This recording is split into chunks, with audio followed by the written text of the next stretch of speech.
ಎಲ್ರಿಗೂ ನಮಸ್ಕಾರ. ನನ್ನ ಹೆಸರು ಶಿವಾಂಕ್ ಅಂತ. ಸ್ಟಾರ್ ಸುವರ್ಣದಲ್ಲಿ ಹೊಸದಾಗಿ ಲಾಂಚ್ ಆಗಿರೋ ಜಯಲಲಿತಾ ಅನ್ನೋ ಸೀರಿಯಲಲ್ಲಿ ಹೀರೋ ಆಗಿ ಮಾಡ್ತಾ ಇದ್ದೀನಿ. ಈ ಪ್ರಾಜೆಕ್ಟ್ ಬಗ್ಗೆ ಹೇಳಬೇಕು ಅಂದರೆ, ಈ ಪ್ರಾಜೆಕ್ಟ್ ಸಿಕ್ಕಿದ್ದೇ ನನಗೆ ಏನಂತಾರೆ ಮಿರಾಕಲ್ ಅಂತ ಹೇಳ್ಬೋದು. ಏಕೆಂದರೆ ನಾನು ಇದಕ್ಕೂ ಮುಂಚೆ ತೆಲುಗಲ್ಲಿ ಮಾಡ್ತಾ ಇದ್ದೆ. ಮಾಡಬೇಕಾದ್ರೆ ಆಲ್ ಆಫ್ ಎ ಸಡನ್ ನನಗೊಂದು ಕಾಲ್ ಬರುತ್ತೆ. ಸ್ಟಾರ್ ಸುವರ್ಣದಲ್ಲಿ ಒಂದು ಹೊಸ ಪ್ರಾಜೆಕ್ಟ್ ಸ್ಟಾರ್ಟ್ ಆಗ್ತಾ ಇದೆ, ನಿಮ್ಮ ಪ್ರೊಫೈಲ್ ಬೇಕು ಅಂತ. ನಾನು ಕಳಿಸ್ಕೊಡ್ತೀನಿ. ಬಟ್ ಚಾನಲ್ ಫಿಕ್ಷನ್ ಹೆಡ್ ಆಗಿರೋ ಶಿಲ್ಪಾ ಮ್ಯಾಮ್ ನನ್ನ ಪ್ರೊಫೈಲ್ ನೋಡಿಬಿಟ್ಟು, ಇಲ್ಲ ಇವನಿಗೆ ಇನ್ನೊಂದು ಪ್ರಾಜೆಕ್ಟ್ ಇದೆ, ಅದಕ್ಕೆ ಸೆಟ್ ಆಗ್ತಾನೆ ಅಂದ್ಬಿಟ್ಟು ಈ ಪ್ರಾಜೆಕ್ಟ್ ಕೊಟ್ಟಿದ್ದು ಜಯಲಲಿತಾ ಅನ್ನೋದು. ಆ್ಯಂಡ್ ಲುಕ್ ಟೆಸ್ಟ್ಗೆ ಹೋದಾಗಲೂ ಅಷ್ಟೇ, ಅವ್ರು ಬೇರೆ ಆಪ್ಷನ್ ಇಟ್ಕೊಂಡಿರಲಿಲ್ಲ. ನಾನು ಒಬ್ಬನ್ನೇ ಕರೆಸಿದ್ರು. ಆ್ಯಂಡ್ ಲುಕ್ ಟೆಸ್ಟ್ ಮಾಡ್ಬೇಕಾದ್ರೆ ಆಲ್ಮೋಸ್ಟ್ 90% ಅವರು ಸೆಲೆಕ್ಟ್ ಮಾಡಿಬಿಟ್ಟಿದ್ರು. ಅಫಿಷಿಯಲ್ ಕನ್ಫರ್ಮೇಷನ್ ಒಂದು ಇರಲಿಲ್ಲ ಅಷ್ಟೇ. ಆ್ಯಂಡ್ ಅದಾದ ತಕ್ಷಣ ಲೈಕ್ ಒಂದು 2 ಮಂತ್ಸಲ್ಲೇ ಪ್ರಾಜೆಕ್ಟ್ ಸ್ಟಾರ್ಟ್ ಆಗುತ್ತೆ.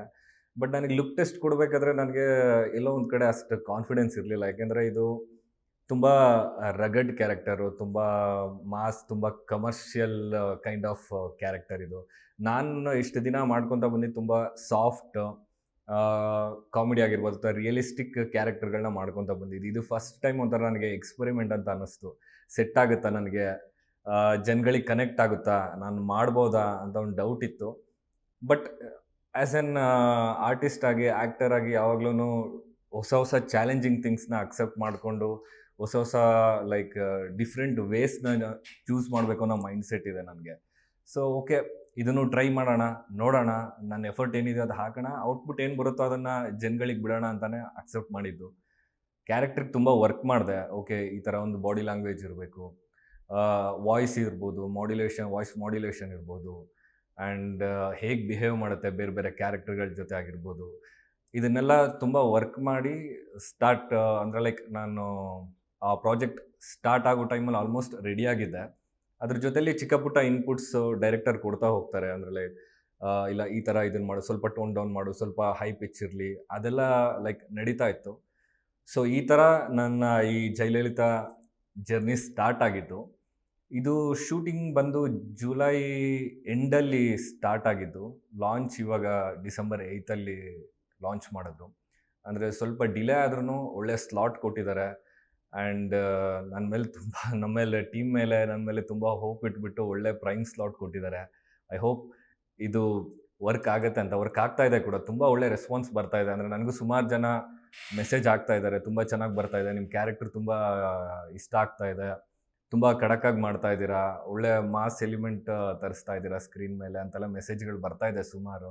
ತುಂಬ ಖುಷಿಯಾಗುತ್ತೆ ಈ ಥರದ್ದೆಲ್ಲ ಮಾಡಿದಾಗ. ಅಂದರೆ ಲೈಕ್ ನಮಗೂ ಒಂದು ಕಾನ್ಫಿಡೆನ್ಸ್ ಬರುತ್ತೆ. ಓಕೆ, ಈ ಒಂದು ಕ್ಯಾರೆಕ್ಟರು ವರ್ಕ್ ಆಗ್ತಾ ಇದೆ, ನಾನು ಮಾಡೋದು ವರ್ಕ್ ಆಗ್ತಾ ಇದೆ, ಜನಗಳಿಗೆ ಇಷ್ಟ ಆಗ್ತಿದೆ, ಕನೆಕ್ಟ್ ಆಗ್ತಿದೆ ಅನ್ನೋದು ನಮಗೂ ಒಂಥರ ಫೀಲ್ ಬರುತ್ತೆ.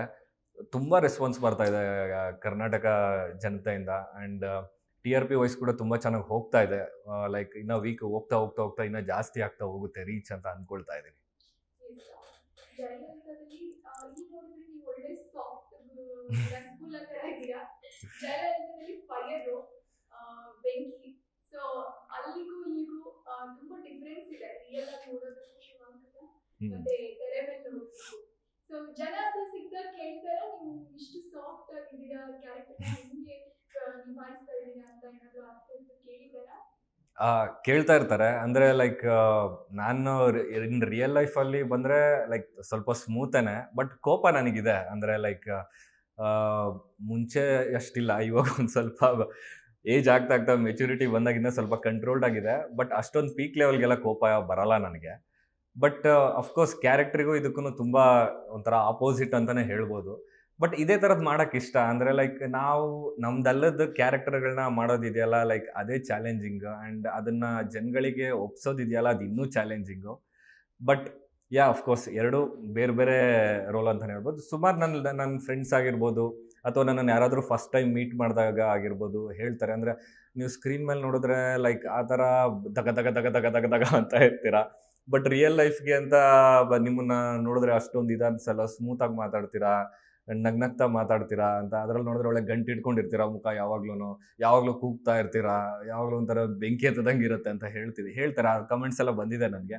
ಬಟ್ ಅದು ಖುಷಿ ಆಯಿತು ನನಗೆ. ಯಾಕೆಂದರೆ ಆ್ಯಸ್ ಅನ್ ಆ್ಯಕ್ಟರ್ ಆಗಿ ನನಗೆ ಓಕೆ, ಈ ಥರದ್ದು ಡಿಫ್ರೆಂಟ್ ಶೇಡ್ನ ವರ್ಕ್ ಮಾಡೋ ಕೇಪಬಿಲಿಟಿ ನನಗಿದೆ, ವರ್ಕ್ ಆಗುತ್ತೆ ಅಂತ ನನಗೆ ಆವಾಗ ಒಂದು ಕಾನ್ಫಿಡೆನ್ಸ್ ಬಂತು. ಶಿವಾಂಗ್ ನೋಡಿದ್ರೆ 6 ಅಡಿ ಕಟ್ಔಟ್. ಸೊ ಹೀರೋಯಿನ್ಗೆ ಫುಲ್ ಸ್ಟೂಲ್ ಹಾಕಿ ನಿಲ್ಲಿಸ್ಬಿಡ್ತಾರ ಅಂತ. ಹೀರೋಯಿನ್ ಸಿಗೋದು ಕಷ್ಟ ಇದೆಯಾ ಅಂತ. ಇಲ್ಲಿವರೆಗೂ ನಾನು ಮಾಡಿರೋ ಪ್ರಾಜೆಕ್ಟ್ಸ್ಗಳಲ್ಲೆಲ್ಲ ಅದಾಗಿದೆ. ಬಟ್ ಇದರಲ್ಲಿ ಏನಂದರೆ ಹೀರೋಯಿನ್ ಕೂಡ ಹೈಟ್ ಇದ್ದಾರೆ. ಅವರೊಂದು 5'8", 5'7", 5'8" ಇದ್ದಾರೆ. ಇವ್ರಿಗೇನು ಸ್ಟೂಲ್ ಹಾಕ್ಸೋ ಅವಶ್ಯಕತೆ ಇಲ್ಲ, ಮ್ಯಾಚ್ ಆಗ್ತಾರೆ ಇವರು. ಬಂಡ್ ನಾನು ಯಾವಾಗಲೂ ಅಂದ್ಕೊಳ್ತಿದ್ದೆ, ಯಾಕೆ ಯಾವಾಗಲೂ ನಾನು ತುಂಬ ಉದ್ದ ಬೆಳ್ಕೊಂಬಿಟ್ನ, ನನಗೆ ಈ ಥರ ಹಿಂಗೆ ಹೀರೋಯಿನ್ ಸಮಸ್ಯೆ ಆಗ್ತದೆ. ಒಂದು ಫ್ರೇಮ್ ಬಿಟ್ಟರೆ ಆ ಕಡೆ ಈ ಕಡೆ ಮೇಲೆ ಕೆಳಗೆ ಆಗುತ್ತೆ, ಸ್ಟೂಲ್ ಹಾಕ್ಸ್ತಾರೆ, ನನಗೆ ಕಾಲು ವೈಡ್ ಮಾಡಿ ನಿಂತ್ಕೊ ಅಂತಾರೆ. ಇದೆಲ್ಲ ಬೇರೆ ಬೇರೆ ಪ್ರಾಜೆಕ್ಟ್ಗಳು ಸುಮಾರು ಆಗ್ಬಿಟ್ಟಿದೆ. ಬಟ್ ಫಸ್ಟ್ ಟೈಮು ಅದು ಸ್ಟೂಲ್ ಇಲ್ದಲೆ ಕಾಲು ವೈಡ್ ಮಾಡಿ ನಿಂತ್ಕೋ, ಇದೆಲ್ಲ ಯಾವುದೂ ಬರ್ತಾ ಇಲ್ಲ, ಆರಾಮಾಗಿ ಹೋಗ್ತಾ ಇದೆ. ಒಳ್ಳೆ ಹೈಟ್ ಇರೋ ಹೀರೋಯಿನ್ ಕೊಟ್ಟಿದ್ದಾರೆ, ಅದೂ ಒಂದು ನನಗೆ ಖುಷಿ. ಓಕೆ. ಈ ಜಯಲಲಿತಾದಲ್ಲಿ ಸದ್ಯ ಟ್ರ್ಯಾಕ್ ಹೆಂಗ್ ಹೋಗ್ತಾ ಇದೆ? ಜಯಲಲಿತಲ್ಲಿ ಇವಾಗ ಸೋ ಫಾರ್ ನನ್ನ ಟ್ರ್ಯಾಕ್ ಕನ್ಸಿಡರ್ ಮಾಡಿದ್ರೆ ಮನೆದು ಸ್ವಲ್ಪ ನೆಗೆಟಿವ್ ಶೇಡಲ್ಲೇ ಹೋಗ್ತಾ ಇದೆ. ಆ್ಯಂಡ್ ಕತೆ ವರ್ಕ್ ಆಗಬೇಕಾದ್ರೂ ಅದೇ ಥರನೇ ಆಗುತ್ತೆ. ಎರಡೂ ಎಲ್ಲ ಪಾಸಿಟಿವ್ ಆಗಿದ್ರೆ ಕಥೆಯಲ್ಲಿ ಏನು ಹೇಳಬೇಕು ಅಂತಲೇ ಗೊತ್ತಾಗಲ್ಲ. ಸೊ ಹೀರೋಯಿಂದು ಒಂದು ಪಾಸಿಟಿವ್ ವೇಲಿ ಹೋಗ್ತಾ ಇದ್ರೆ, ನಮ್ದೊಂದು ಸ್ವಲ್ಪ ನೆಗೆಟಿವ್ ಹೋಗ್ತಾ ಇದೆ. ಆ್ಯಂಡ್ ನೆಗೆಟಿವ್ ಏನಕ್ಕೆ ಹೋಗ್ತಾ ಇದೆ ಅಂದರೆ, ಇವಾಗ ನಾನೊಂದು ನಮ್ಮ ತಂದೆ ಏನೋ ನನ್ನನ್ನು ಎಲೆಕ್ಷನಿಗೆ ನಿಲ್ಲಿಸ್ಬೇಕು, ನಾನು ಎಲ್ಲೋ ಸಿಟಿಯಲ್ಲಿ ಓದ್ಕೊಂಡು ಆರಾಮಾಗಿ ನನ್ನ ಪಾಡಿಗೆ ನಾನು ಇರ್ತೀನಿ ಜಾಲಿಯಾಗಿ. ಬಟ್ ಇಲ್ಲಿ ಕರೆಸ್ತಾರೆ. ಆ್ಯಂಡ್ ಅವ್ರದ್ದು ಲೆಗಸಿನ ನಾನು ಉಳಿಸ್ಬೇಕಾಗಿರುತ್ತೆ. ಯಾಕೆಂದರೆ ನಮ್ಮದು ಪೊಲಿಟಿಕಲ್ ಫ್ಯಾಮಿಲಿ ಆಗಿರೋದ್ರೆ ನೆಕ್ಸ್ಟ್ ನಮ್ಮಪ್ಪ ಇನ್ನೊಂದು ಪೊಸಿಷನ್ಗೆ ಹೋದಾಗ ಅವ್ರ ಪೊಸಿಷನ್ನ ಯಾರಾದರೂ ಒಬ್ಬರು ತುಂಬಿಸ್ಬೇಕಾಗಿರುತ್ತೆ. ಅದಕ್ಕೋಸ್ಕರ ಓಕೆ, ಇವನಲ್ಲಿ ಕೇಪಬಿಲಿಟಿ ಇದೆ, ಜನಗಳು ಇವನ್ನ ಅಕ್ಸೆಪ್ಟ್ ಮಾಡ್ತಾರೆ ಅನ್ನೋ ಮೈಂಡ್ ಸೆಟ್ಟಲ್ಲಿ ಕರೆಸಿರ್ತಾರೆ. ಸೊ ಫಾರ್ ಎಲ್ಲ ಸ್ಮೂತಾಗಿ ಹೋಗ್ತಾ ಇರುತ್ತೆ. But all of A sudden ಇಲ್ಲ, ಇವನು ಎಲೆಕ್ಷನ್ಗೆ ನಿಲ್ಲಕ್ಕಾಗೋದಿಲ್ಲ, ಮಹಿಳಾ ಮೀಸಲಾತಿ ತಂದುಬಿಡ್ತಾರೆ ಸೆಂಟ್ರಲ್ ಗೌರ್ಮೆಂಟಿಂದ. ಸೊ ಇದೆಲ್ಲ ಆದಾಗ ನಾನು ಏನೋ ಒಂದು ಹೋಪ್ಸ್ ಇಟ್ಕೊಂಡಿರ್ತೀನಿ. ಓಕೆ, ನಮ್ಮಪ್ಪ ಎಷ್ಟೇ ಹೆಸರು ಮಾಡಿದ್ರು ನಂದು ಅಂತ ಒಂದು ಇಂಡಿವಿಜುವಲಾಗಿ ನಾನು ಹೆಸರು ಮಾಡಬೇಕು, ಈ ಊರಲ್ಲಿ ನನ್ನನ್ನು ನಾನು ಗುರ್ತಿಸ್ಕೋಬೇಕು. ಇಲ್ಲ ಅವನ ತಂದೆ ಸಪೋರ್ಟ್ ಇದ್ರೂ ಅವನೇನೋ ಡಿಫ್ರೆಂಟಾಗಿ ಏನೋ ಮಾಡ್ತಿದ್ದಾನೆ, ಇಂಡಿವಿಜುವಲಾಗಿ ಏನೋ ಮಾಡ್ತಾ ಇದ್ದಾನೆ ಅನ್ನೋ ಮೈಂಡ್ ಸೆಟ್ ಇರುತ್ತೆ. ಅದು ಯಾವಾಗ ಆಗಲ್ಲ ಅಂತ ಗೊತ್ತಾಗುತ್ತೋ ಆವಾಗ ಮೆಂಟಲಿ ಡಿಸ್ಟರ್ಬ್ ಆಗಿರುತ್ತೆ. ಸೊ ಫಾರ್ ಇವಾಗ ಟ್ರ್ಯಾಕ್ ಹಂಗೆ ಹೋಗ್ತಾ ಇದೆ. ಏನಾಗುತ್ತೆ ನೆಕ್ಸ್ಟ್, ಯಾರು ನಿಲ್ತಾರೆ ಎಲೆಕ್ಷನ್ಗೆ, ಮಹಿಳಾ ಮೀಸಲಾತಿ ಬಂದ್ರೂ ಇವಾಗ ಏನಾಗುತ್ತೆ ಜೈ ಲೈಫಲ್ಲಿ, ಜೈ ಪಾಲಿಟಿಕ್ಸಲ್ಲೇ ಇರ್ತಾನ ಇರಲ್ವಾ, ಆ ಊರಲ್ಲಿ ಇರ್ತಾನ ಇರಲ್ವಾ ಅನ್ನೋದು ಇವಾಗ ಸದ್ಯಕ್ಕೆ ಟ್ರ್ಯಾಕ್ ಹೋಗ್ತಾ ಇದೆ. ನೋಡಬೇಕಿದೆ ಎಲ್ಲಿಗೆ ಹೋಗುತ್ತೆ ಅಂತ.